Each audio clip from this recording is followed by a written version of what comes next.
age is often revered but yet quickly forgotten, the elderly have been left to navigate the shadows of neglect and suffering. In Kibera community, one man has dedicated his life to ensuring that the voices of the elderly are not only heard but celebrated. This is the story of Bwana Tom Okech, a beacon of hope for those who have given so much to the society. My name is Tom Okech.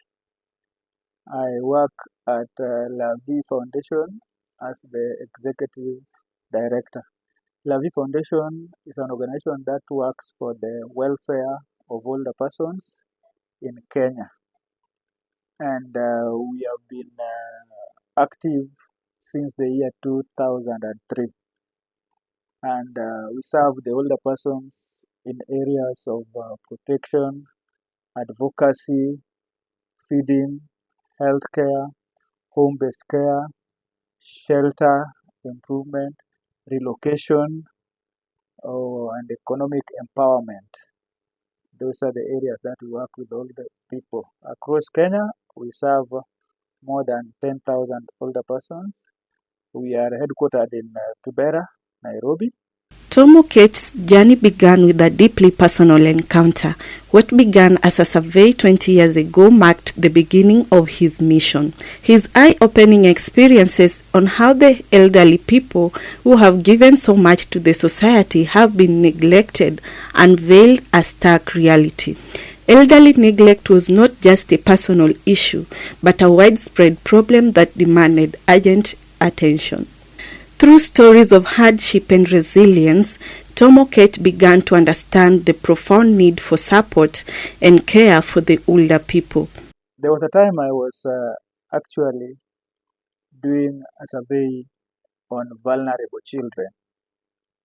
And we were doing that survey in Kibera, and we were following up on children that were being supported by a program. And the questionnaire had questions like who the child lives with, the income of the household, the head of the family, what does the head of the family do, the income of the head of the family. So there were such questions in the questionnaire.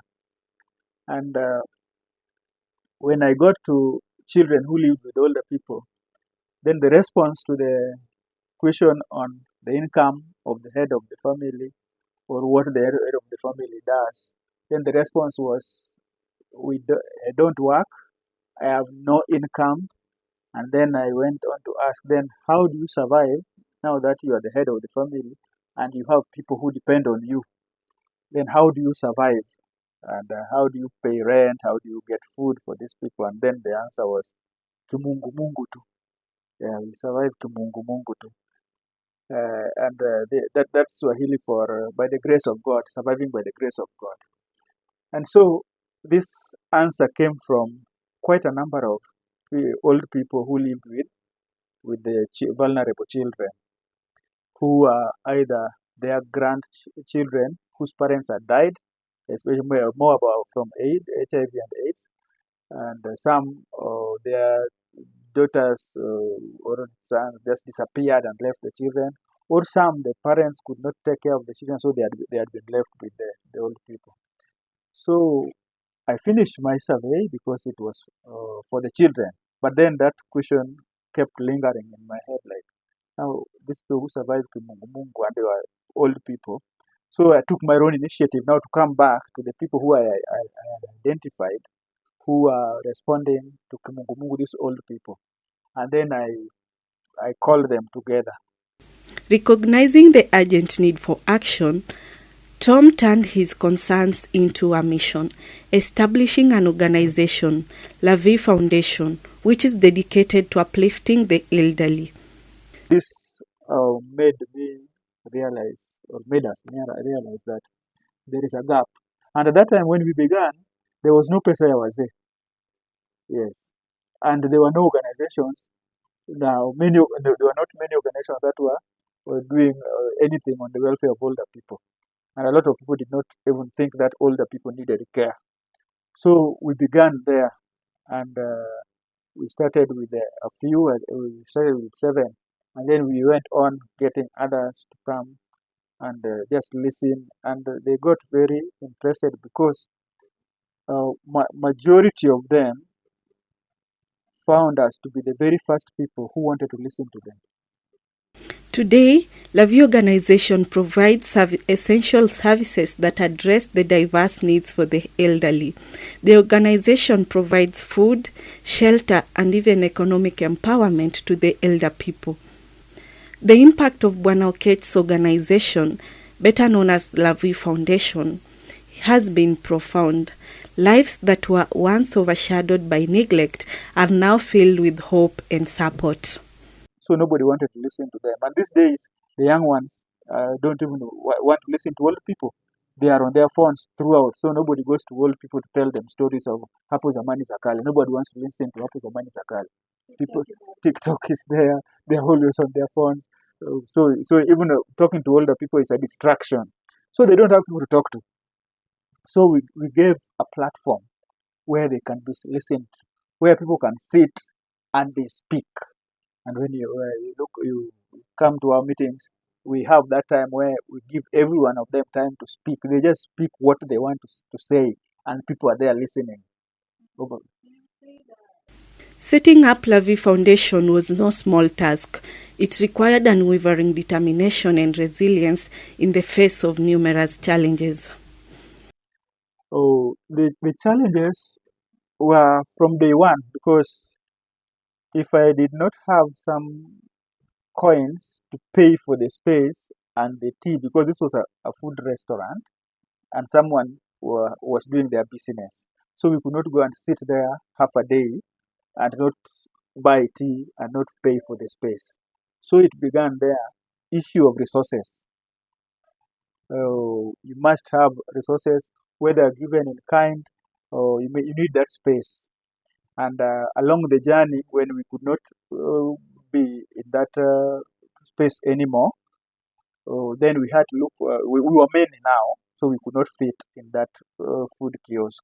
So we had to look for another place. So we started speaking to churches. We started speaking to people who had halls, and very few wanted to give us for free, and especially for long periods. Like we would ask, and you would be told, okay, today you can meet, but then next time find another place, or you pay, or you pay. So those were challenges. The other thing is about to get the consent or the trust of these old people to be able to tell you their stories, because at first they did not want to speak, did not want to tell their issues. So it took a number of them a long time to yes, the fear of stigmatization took them a long time to be able to open up and speak about their issues. So that was a challenge. Again, the other thing was about if they had relations, family members, and people who thought that they are going to expose the families. And this happens a lot now in rural areas, where people have old people in their families who are not treated well, but they protect them from other people who would listen to the stories that goes on.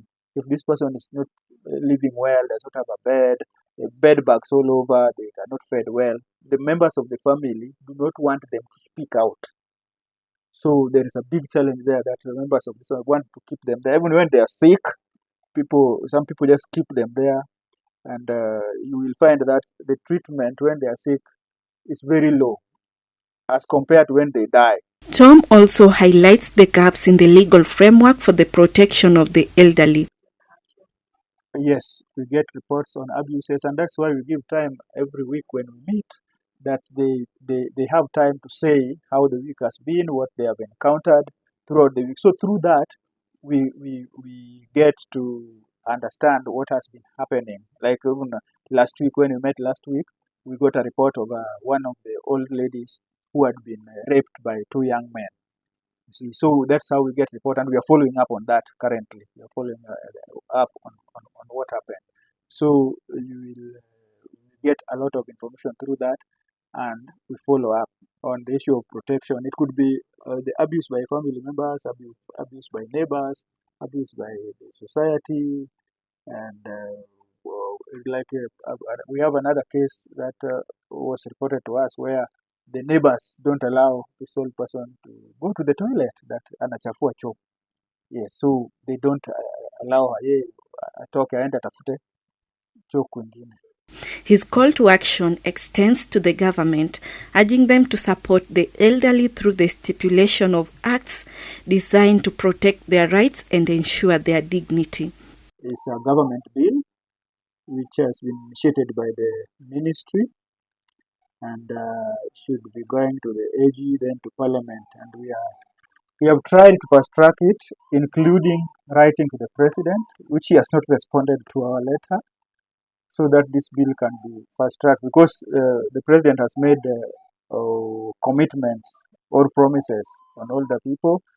He calls for a collective effort to care for the elderly, a reminder that our society's strength lies in how we treat its most vulnerable. And Tom Okech's story is a testament to the power of kindness, dedication, and the human spirit. In a world that often overlooks its elders, he stands as a reminder that every individual deserves to be seen, heard, and cared for.